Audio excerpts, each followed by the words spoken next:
Welcome to the Enchanted Ears podcast. where we discuss anything and everything Disney. I'm Yzma. And I'm Kronk.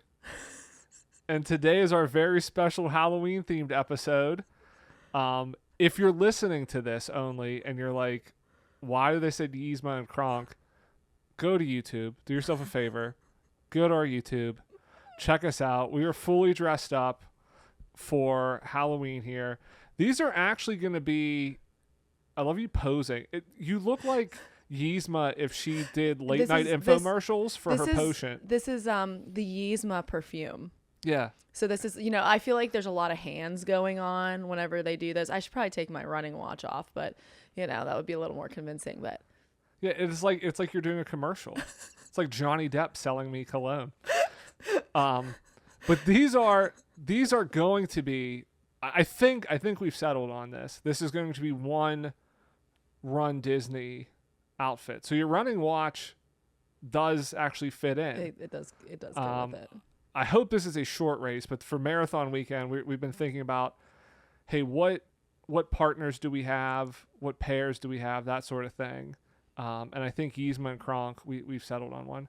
Yeah, it's going to be, I think, one of the shorter races, considering that I think we both have headpiece things that are... I'm in a full wig. I don't know how women with long hair do this because these hairs are really bothering me. But yeah, so And I'm not used to... I don't know how men have beards because I'm not used to, things by my mouth. I'm pretty sure feathers on your face is different than a beard. But yeah, so we thought, hey, all the talk shows get in on Halloween dressing up. Why not us, right?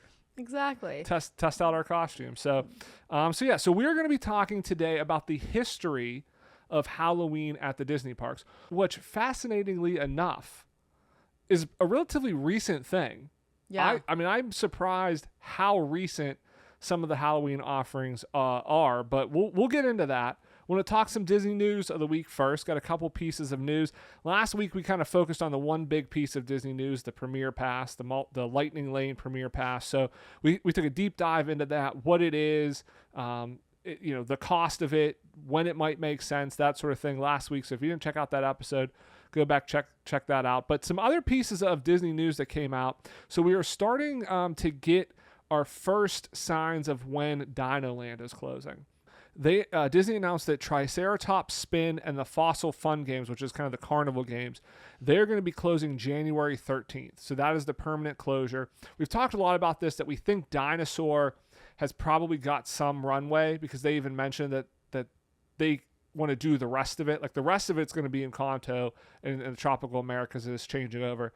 Dinosaurs are re-themed, so I think that can kind of stay up the longest. So this is Triceratops Spin Fossil Fun Games. That's January 13th. So no word on Dinosaur yet. I have to imagine Dinosaur makes it pretty far into next year, but it seems like we're going to start getting construction. And it's interestingly enough, 13th is right after Marathon Weekend. So it seems like, hey, you got a big rush of people coming in for the marathon. Let's keep some stuff open and then start closing it down there.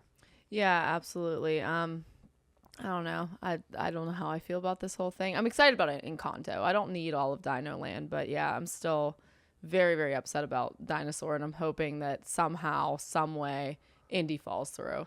Yeah, I think the good news is doesn't sound like Dinosaur will be closed before this, so we will get a chance to ride it. Right. Marathon Weekend, we wanted at least one last ride on it, so that is a positive there. Disney also announced that Big Thunder Mountain Railroad is going to be closing January 6th. So this is right before Marathon Weekend, which is weird. It is that they wouldn't wait weird. a week. It is going to be closed until 2026. So it is going to be closed all of next year. And they said it's going to be for some new magic. So I think the thought is here, like the projection mapping that Disneyland has on the third lift hill, Disney World's getting that, and this is obviously just a regular refurbishment as part of this, but they're going to be adding some new magic. When we talked with Bob Weiss a few weeks ago, he talked about this idea of new magic, of anytime they go in and do a refurb, like they always want to add something a little bit different, a new song, a new figure, something that the guests can say, hey, that was new, that wasn't here before. So they specifically called out this new magic, and again, it's a year-long refurbishment. So hopefully there's some really positive changes on this ride.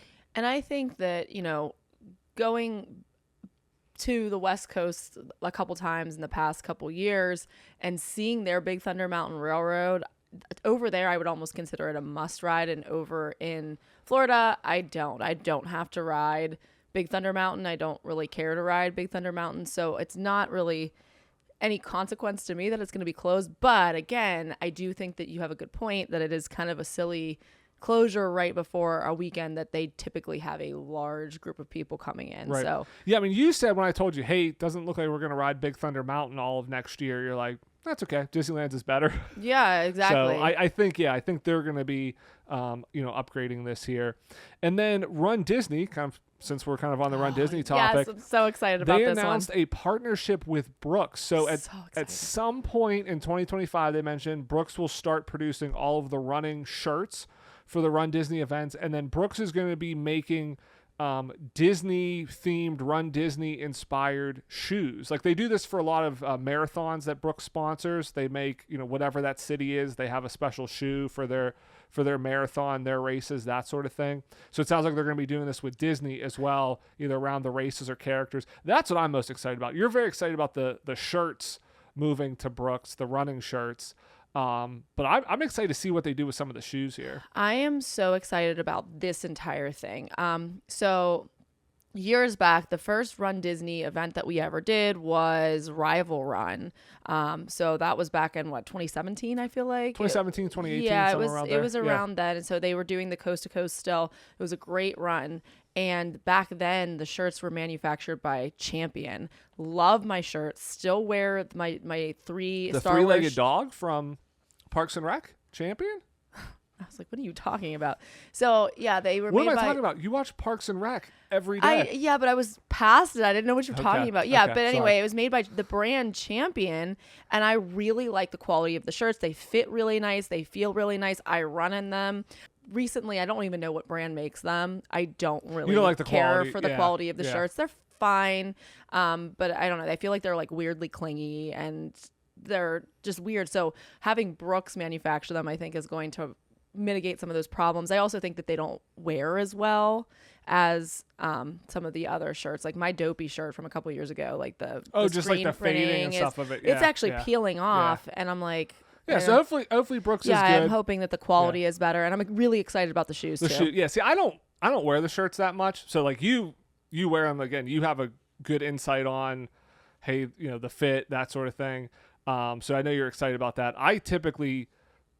I'll use those for work around the house shirts. Like I'm gonna get dirty or You sleep in some sleeping. of them. Yeah, like I'm not real big on these running shirts, especially when they're long sleeve. I'm not a huge running and long sleeve. We tend to do marathon weekend, and that's what it is. I kind of wish that they would let you pick because I wear my short sleeve ones. Yeah, I'd a wear lot those, yeah. more than my long. But sleeve I'm ones. super excited because I wear Brooks running shoes. Mm-hmm. So if you take those and you theme them to Disney, I mean, they're going to be selling so many shoes. Yeah, it's going to be crazy. I'm still I get to a point where after a while I get oh, maybe the grass is greener on the other side, and I try other running shoes. So I've kind of left Brooks, but I guarantee this makes me migrate back to Brooks, Yeah, I'll be at a Brooks. little bit more regularly.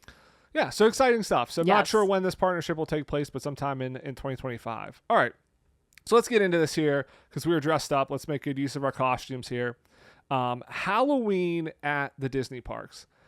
And like I mentioned at the beginning of the show, it really didn't happen until recently, which is pretty surprising. So the earliest Halloween festivities, fall festivities in the parks did occur in Disneyland in 1959. And you're probably like, Joe, 1959 is a long time ago. What are you talking about? This isn't recent. Well, all they had there was a parade of the pumpkins and a pumpkin carving contest, just around Halloween weekend. I think this was either on Halloween or just right around the weekend. So it wasn't this huge multi-day thing that's going on. It was just a one-day event. The thing I love about this, and we'll throw a picture up, is they have a picture of some of the kids at the parades with Mickey and Minnie. Mickey and Minnie look crazy. Their heads. These aren't super the freaky versions of them. I was gonna say their heads not are so. They're big. Yeah. So they look like bobbleheads, but yes. You know what? 100%. I Yeah. didn't even think of that, but it looks like a bobblehead. Yeah, they're really big heads, but at least they're not those hideous, creepy ones. I mean, they're still creepy in their own way, but they're not nearly as terrifying as the Yeah, other they ones. weren't they weren't opening day ones. They're just disproportionate, slightly disconcerting, but I could actually like look at this and go to sleep and be fine. It'd be 100%, 100%. So that was 1959. There wasn't any other really kind of formal Halloween events until you got to like 1972 when Walt Disney World opened. So Walt Disney World had Halloween weekends. It was 2 nights from 1972 to 1974. Now, they really didn't have a ton of like additional offerings. And this was back in the day when you had to pay for attractions. This is kind of like the old e-ticket where you got the ticket books and you had to pay for each attraction. So the draw here was you did not have to pay for Haunted Mansion. So over the 2-day event, over kind of the Halloween weekend celebration, it was you got to ride the Haunted Mansion for free. So that was like the extent of Disney here. And again, that only ran for 2 years. So really no formal like after hours events, no formal like trick-or-treating party. It was more fall festivities. So I think this probably follows like Halloween's popularity in general in America. And I was trying to look for statistics on, like, I Googled when did Halloween become popular, and it's trying to tell me like 1890 is when Halloween, 19th century. And I'm like, no, I meant like when did it like blow up in popularity?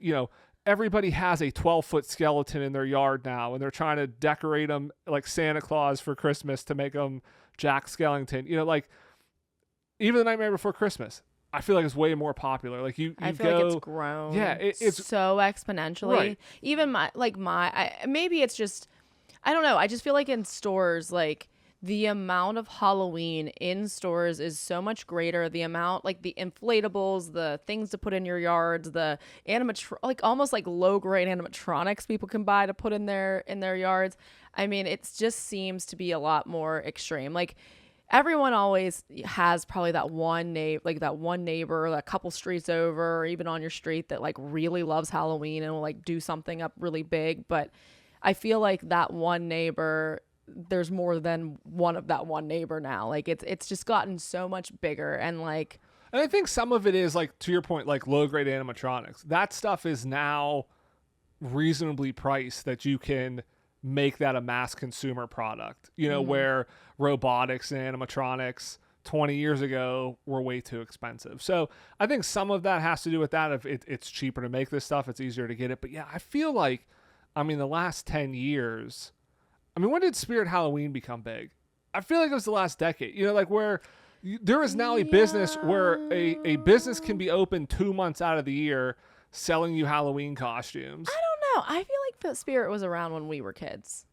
But like it is now, Not to the it is point now. where it's a joke that any store that closes is going to be a Spirit Halloween by August. Like, it wasn't that prolific. It wasn't. I think that there's just a lot more to be, like more options.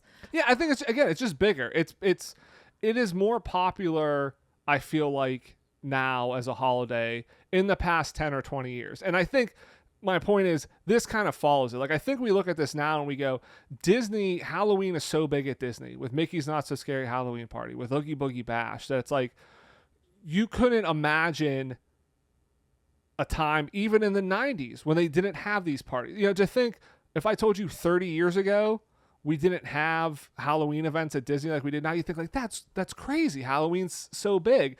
And I think that's the lens we look at it. But I think in the 60s and 70s and 80s, you had Halloween, but it wasn't popular. It was Halloween night, you go trick or treat. It wasn't this huge thing of now it's a multi-month holiday. It's basically fall. Like, Halloween is just the fall holiday now. I do think that like there was also a different view of Halloween. Like, a lot of people viewed it as like deviant and scary and creepy. And so people who like loved Halloween were deviant. And I think more recently it's turned from that to like a friendlier version. Yeah, and I think just in general, like the view of Halloween, like people don't think of it as that way. It's just a fun holiday where kids and adults can dress up, pass out candy. Like, I feel like it's almost gotten more innocent as time has passed, whereas historically, particularly probably like the 60s, 70s, 50s, 60s, 70s, like people were very reticent to tie themselves to Halloween because it was creepy. Do you think, kind of sidetrack here, do you think the rise of cosplay has helped Halloween? Yes. Because I feel like, hey, if you like cosplaying, you like dressing up like your favorite characters, you're in costume throughout the year. So Halloween becomes an even bigger time it's like your for Super you. Bowl. Yeah, because you can now wear these costumes to parties, to events. Like now more people have, before it was you had to buy a costume. When did you buy it? You bought it in October is when you started thinking about costumes. Now, cosplaying, that sort of thing, you're thinking about costumes all year. And you have a lot more to go. Like, I didn't even think of that. But that, again, I think as that's become more popular, Halloween's become more popular. So looking back on this, I feel like it makes sense where, there wasn't much going on at the Disney parks. It was maybe that weekend on Halloween day, like they were doing mini events, but nothing too intense because I don't think the demand was there. And I also read some, where I think Disney was hesitant to let people dress up. Obviously in the parks you can't dress up because you don't want to get confused for the cast members, but the Halloween parties you can. And I think they didn't want to do that. There really necessarily wasn't the demand there for it. Now, the first after hours event that actually happened at Walt Disney World was a Halloween event. This happened October 27th, 1979. It was called Halloween Hysteria. And it was only one night. The cost was $10 to go to this, which adjusted for inflation is like $42 today. So still really inexpensive. Really cheap. But this was the first after hours event. It was at the Magic Kingdom. It was from 9 p.m. to 1:30. 1:30. In the Wow. morning. Yeah. So it was a little bit later. And then the Police, so Sting, his band, they actually performed. So could you imagine you're at Disneyland in 1979, you pay $10 and you get to see Sting perform? Yeah, that's insane. Like this is really a crazy, interesting thing that you could do. And like you're there late, you get to see a concert. I mean, and all the rides were free because, again, this was time when you had to buy ticket books, so all the rides were included. So for $10, you can ride as much as you want. And then you guys shows. I think there's a few other bands there, but the Police were kind of the most popular. Okay, so name here's there. my question, because this is an interesting thing, because I feel like up until more recently, Disney has always been kind of targeted toward children, and then I feel like more recently they're like, yeah, no, we have a ton of adult fans. Like there are Disney adults. 1979, was Sting a young kids band, or was the Police a young kids band? Because I'm thinking like, I don't think it was for young kids. Yeah, I don't think this was necessarily targeted.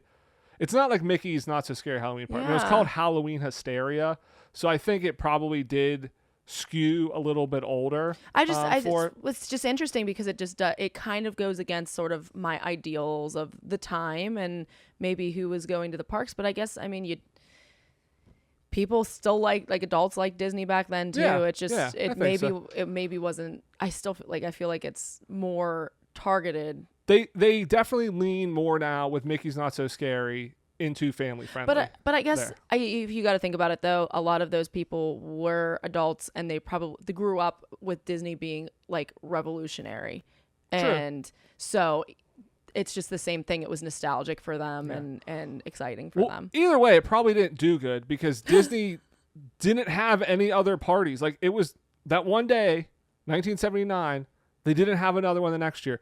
It wasn't until 1995 that we start now getting formal Halloween parties. So Mickey's Not So Scary Halloween Party debuted at Walt Disney World in 1995. It was one night. It was Halloween. That was it. And Disney launched this because they were trying to compete with the other Orlando-based amusement parks there, theme parks there, their Halloween events. So Halloween Horror Nights at Universal Studios actually started in 1991. Wow. So it was going around for 4 years before Disney had this. SeaWorld had one. Busch Gardens had one. So that's why Disney started a Halloween party in 1995. One night, which is just absolutely insane. It's really interesting. And it is interesting to see that Universal was predating that and that Halloween Horror Nights is that old. Yeah. It kind of makes sense though, because since we've talked to when we interviewed Jennifer and Kiefer and they were talking about how well done it is. I mean, they've had a long time to sort of fine tune it, get better at it. Yeah, and that's more like movie, like it's like a movie set.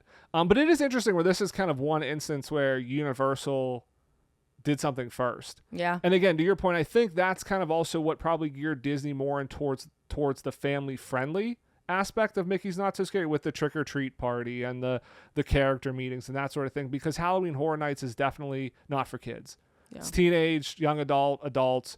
And so that was doing very popular. That attracted that crowd. Disney said, hey, we need something. Now, obviously, like Busch Gardens, probably SeaWorld was geared a little bit more towards younger kids. So they're like, hey, let's go, get the young kids, get that crowd, target that demographic, and kind of start our own thing.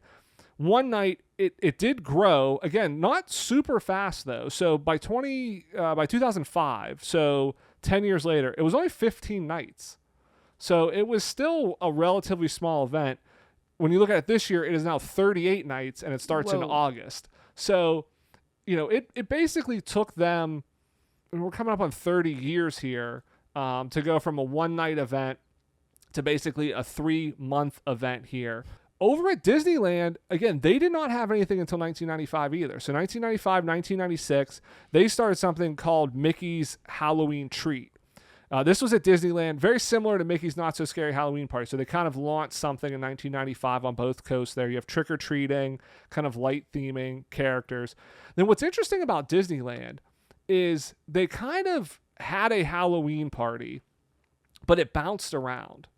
So they had 1995, 1996, and then it went away. So Mickey's Not So Scary Halloween Party ran pretty much continuously. You had a couple years with the pandemic that you didn't have it. After 1996, Disneyland did not have a Halloween party until 2005. Yeah. So almost 10 years. The event returned, but it bounced over to Disney California Adventure, and it was called Mickey's Halloween Party and then Mickey's Trick or Treat Party.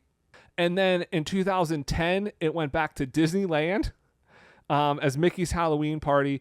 And this is when the Halloween Screams fireworks show, which is hosted by Jack Skellington and Zero, debuted. And now that fireworks show is still going on. They still do that currently at Disneyland, even though Disneyland does not have a Halloween party, but they still have this fireworks show.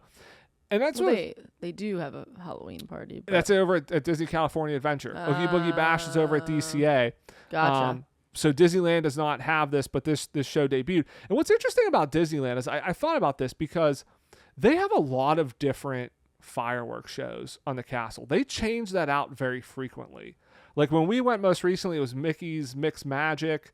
Now they have like Disney One or something like that was running. Now for the Halloween season, they have the Halloween Screams fireworks show. They constantly change that. And I think it goes to the fact that we talk a lot about this, that it's a lot of locals.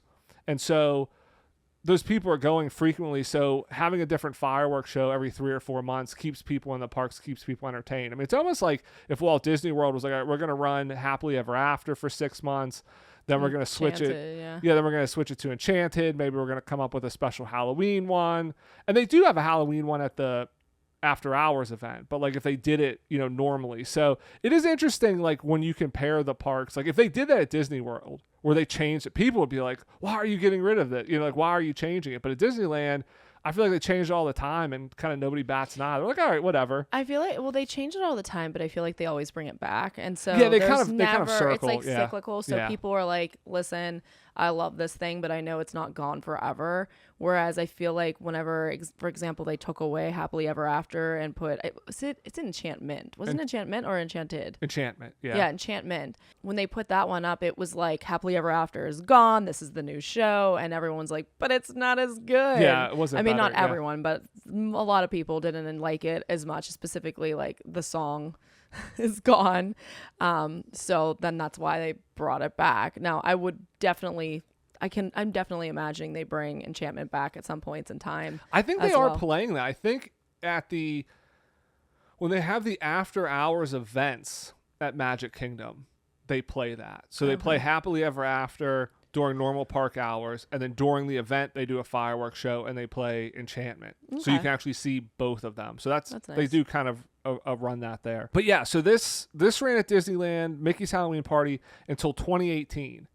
And so now 2019 kind of referenced it, Oogie Boogie Bash over at Disney California Adventure. So it has bounced back and forth between Disneyland, Disney California Adventure. I could not believe this. As popular as Oogie Boogie Bash is, I thought this had been around for, like, the way people talk about it, I didn't realize it's only 5 years old. Yeah, it seems like it's been around a long time, and like once I learned about it, I was like, man, I've been missing out on it all this time. Like, when am I going to be able to get over to California to go to Oogie Boogie Bash? But it's like, dude, I mean, this hasn't actually been around that long that I wasn't really missing out. I mean, that is kind of, people talk about like the falsitude of social media, right? And you see it on there. It seems like it's this permanent thing, like Oogie Boogie Bash. It's been around forever. Around forever, and you kind of make that assumption. But then whenever you look it up or listen to your favorite podcast, you'll learn, hey, this isn't actually that old. I haven't really been, that FOMO wasn't really a real thing. It was a thing that I created in my mind because I saw a post about it and it looks amazing. Yeah, my kind of thing was like, how haven't I heard about it beforehand? Yeah. If it's this popular? Well, that's because it only came around in 2019. Exist. Now, this was the move to DCA. It was a focus on villains. So this is where Disney, over at Disneyland at least, kind of goes, hey, let's lean towards villains. We don't have to, not that it's not family friendly, but we don't have to gear it towards young kids, super family friendly. Lean on the villains here. They do a special World of Color Villainous as part of this show here. And in 2019, it was 20 nights. This past year, it's 27. So it's grown, but not a ton. Now, to your point of, I guess, the counterpoint of that, like your point was saying, hey, when am I going to go to this? It's been around forever. I've been missing out on it. And it's like, not really. It's only been around 5 years. But I guess the counterpoint of it is, I was always thinking, hey, it's super popular. We can't get to it. We'll get to it eventually. We got time to go. They only keep these things around for a few years. I mean, you look at the event, the original event at DCA was from 2005 to 2009. That was 4 years. Then it went back to Disneyland for 2010 to 2018. So that's 8 or 9 years. And then now it's back to DCA at Oogie Boogie Bash. So maybe it gets 10 years. Maybe it gets 8 years. Like, it seems like they kind of changed this up every so many years. And I guess maybe it's because, hey, if it's locals, if it's people going to, they get tired of the same event year after year. Now, they do change it up, and I think what they have going for them on Oogie Boogie Bash is it's new villains every year. And that seems to be what gets people excited. It's the tease of who's going to be there this year. What villains are going to show up? Whereas, like, Mickey's Not So Scary Halloween Party, I think Mickey's Halloween Party at Disneyland, it's a similar thing every year. Like, you're going to see the same characters. You're getting the same parade, the same fireworks show, trick-or-treating, that sort of thing. Whereas at Oogie Boogie, it's like, what villains am I going to get to interact with? Because you can talk to them, you can interact with them. And I think that keeps it fresh and exciting, that people want to go back year after year because it's the same general party, but it's different characters to interact with. And people, I mean, they've had the villain from Phineas and Ferb was there this year, which is like a deep cut, Disney animated show for kids. They had the villain from was it Roger Rabbit last year. Yeah. So like a wide variety of villains too, of just all sorts of still waiting media. on Scar. Yeah, I don't think you're gonna get a Scar, but they had Hades. But like, I think that's what keeps Hades it fresh. cool. So I think hopefully this can have more of a run, because we would love to get to. I mean, this came out and I think it had immediate success, immediate popularity. Everybody loved it, and it's grown. I mean, the tickets sell out quick. So I think they have something good here, that it can really run for a while. So hopefully it lasts longer than the 5 or 8 years that these other ones have been going. I do not think that this is going to go anywhere anytime soon, just because it seems to be wildly popular and people are going, so they don't really have an incentive to change it until it becomes not popular and people are like, I don't really care anymore. But yeah, I'm kind of surprised they don't keep something at Disneyland, because Oogie Boogie Bash isn't every day. So I wonder, is that maybe the next step? Like, hey, Oogie Boogie stays popular, but let's go back to, a Mickey themed one for a few nights over at Disneyland. Like, could you sell 10 nights out at Disneyland as part of a, Mickey Mouse, Jack Skellington thing? Yeah, it would be an interesting game for them to play, to see how much money they can make without, like, what's that, like, parasitizing, what's that word, like where you steal from yourself. Oh yeah, like you're I can't remember what the word is right now, but basically, when they don't want to you're like take cannibalizing away, the sales. cannibalizing your Yeah. own sales because you're doing too much. Yeah. So I don't know, but I think we have time to get to Oogie Boogie. I think it's going to run for a little bit longer. The other thing that I found fascinating. So again, Oogie Boogie Bash is relatively recent. It's amazing that Disneyland didn't have a steady event until 2005. So it's 20 years. It's only within the last 2 decades that they've had a steady Halloween event. But like the holiday overlays, again, huge. Haunted Mansion Holiday is huge, hugely popular. When did that come around? It wasn't until 2001. That was the first year they had that. So just a little over 20 years. It was so popular the first year, though, they actually had to turn the Fast Pass machines on for Haunted Mansion, because you typically don't need the Fast Passes for Haunted Mansion normally, but Haunted Mansion Holiday was so popular, they turned them on. Yeah, it's super understandable that it is so popular because, again, I know we've mentioned this before, but we might have some new listeners and people that, we tend to talk a lot about Disney World. Well, hold on. If we have new listeners or new viewers on YouTube, we do not look like this every week. Just what are you talking about? Just an FYI and an aside. I look like this all the time. Okay, all right. I don't look like this every week. I'll put it that way. Yeah, he usually looks like a llama. All right. That's okay, I'm sorry. I had to have that disclaimer. Continue. I apologize. So anyway, but we tend to spend a lot of time on Walt Disney World, but over in Disneyland, their Haunted Mansion Holiday overlay for the Nightmare Before Christmas is incredible. I mean, It's a whole new ride. It's a full overlay. So what they're gonna do for Dinosaur over in Animal Kingdom, like take all the dinosaurs out and throw in indie stuff to make it more relevant. But anyway, what they're doing there is what they do to the Haunted Mansion over in Disneyland to a certain extent. Yeah, and because almost everything is different.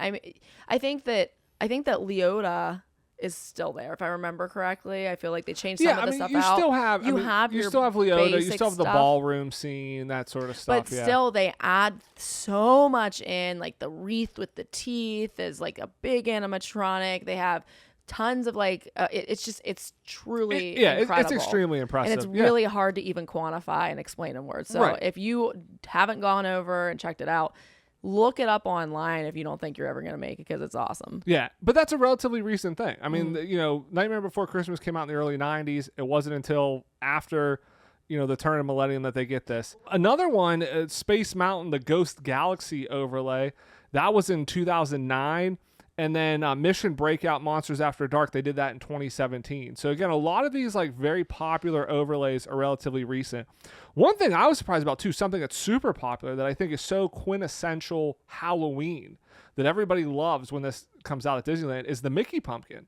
The giant Mickey jack-o'-lantern pumpkin that's at the end of Main Street, that huge decoration, that first appeared in 2006. So that's not even 20 years old. So that's what I'm saying. It really seems like the past 20 years is when Disney has really accelerated Halloween at the parks, the after hours events, the parties. And again, I think that goes to probably the past 20 years is when Halloween as a holiday has accelerated in people's minds, just in the United States in general. And I think as that's become more popular, you have more nights of the Halloween parties. Disney has kind of leaned into it more because people are expecting it, people enjoy it, and it just kind of builds and builds and builds. So I mean, to be honest, it's a great way for them to make extra money too. They close the parks early, and then they have these after hours events, and they charge people more for it. I mean, and it's a lot of fun. You can dress up Yeah. as an adult. You can go in costume. You can trick or treat. You can see some of your favorite villains. At Walt Disney World, Mickey's Not So Scary Halloween Party, they have an awesome parade. They have a fireworks show. All sorts of stuff. Like it is a really fun event, and it's a really fun time. The decorations are great, but yeah, it's interesting how recent all of this stuff really is. And I was kind of surprised that there's a relatively long history with Disney celebrating Halloween and having some event there, but for the first 40 years of the parks, it was kind of hit or miss. Hey, we're going to have something on Halloween this year, or we're not going to have something again for another decade. And then we'll try this event, try that, a year or two here, year or two there.